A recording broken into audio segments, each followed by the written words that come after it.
takes my hand off the wheel and pops it back on my knee, giving it a little squeeze. My fiancé. His sparkly blue eyes were the first thing I noticed about him. Big, caring eyes which creased at the corners when he smiled. He's naturally blonde, like me. People always comment on it, saying we look Swedish or something, and how we will produce beautiful children when the time comes. He styles his hair into a David Beckham-esque messy do, which is all the rage at the moment. "Well, that's the last time I tell you to lay off the booze," Matt says, throwing a cheeky glance my way. You need to learn to live with humour in these situations, I guess. Look, no need to worry, I tell him. I'm not going to drink anything. I haven't touched anything since April. Has it really been that long? It's weird to think that, until 6 months ago, Matt and I had been living the crazy, fast-paced life in London.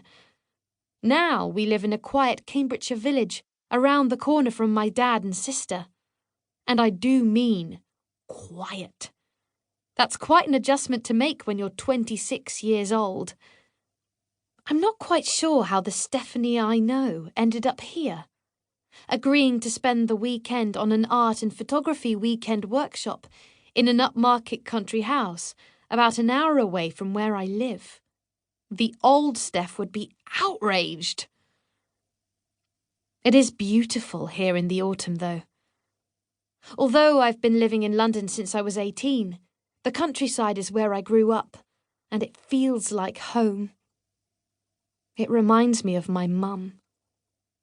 I love everything about it, the colours, the crisp breeze, even the sound of it. Yes, it has a sound. I want to get married in autumn, but Matt insists it has to be a summer wedding because of a whole load of reasons that aren't really important to me. Better photos. Guests prefer summer weddings. They're more of an occasion. So next year, on Saturday, 14th July 2007, I'll become Mrs. Stephanie Bywater. As we leave the country roads and enter a quaint village, the rapid deceleration of the car makes me feel sick. Or maybe it's nerves.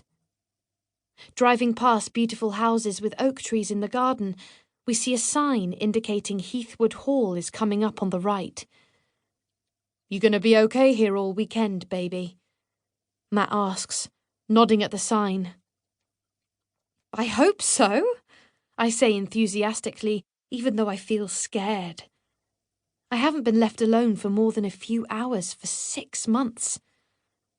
Look, don't be hard on yourself, Matt tells me. This weekend is about relaxing and finding yourself again.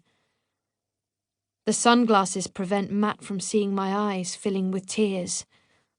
Don't cry. Not now. And besides, he goes on, this course sounds great for you. Art, photography, and, all that. All the stuff you used to love doing.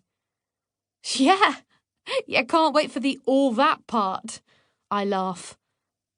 So, what are you going to do while I'm gone? Playing rugby tomorrow? Gym Sunday? Gotta get this body in shape. Never too early to start looking good for the wedding, Steph, he says, laughing, taking his left hand off the wheel and making his bicep pop.